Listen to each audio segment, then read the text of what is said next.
guys, it's not Sophie here again. So in my last class, I mentioned something like hirschsprung disease. I will be teaching it in my next class. So the reason why I mentioned this particular disease is because it's not something that most people know. It's just, should I say, it's a rare condition. So I get to know this particular disease when I was still small. Then I was still in secondary school. There's this my neighbor child that's always standing while stooling. He does not squat, bend like normal children does. So like then I know it was abnormal, but I don't know what that child was actually suffering from because then I was still in secondary school. So whenever that child wants to pass through, he will just stand and then it will now be coming out from his stomach. So growing up and when I attended nursing school, so we went for experience at teaching hospital. So there was this child, he was about 2 to 3 years old. So he was having the same condition as that of my neighbor's child back then. So I was kind of, I now remembered here I saw something like this. So I recalled my neighbor's child back then.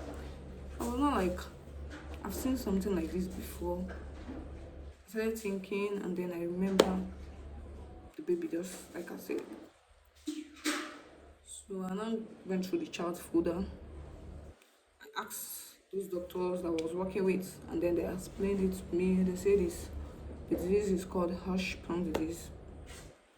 So I went further, I googled.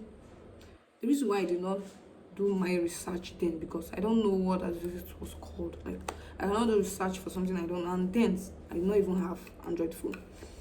I was using a button phone because I was still in secondary school. My GSS3 or SS1, something like that.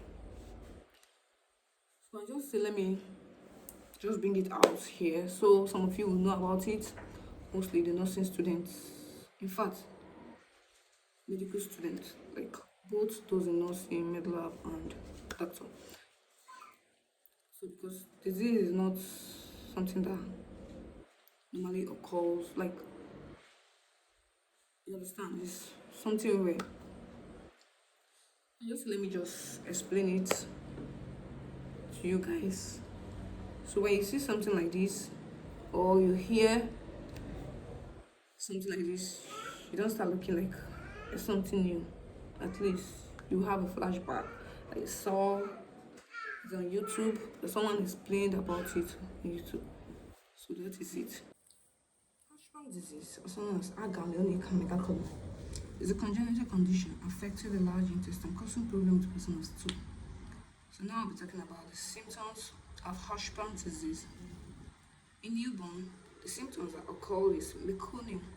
This is when the child finds it difficult to pass the first two within 24 to 48 hours after delivery.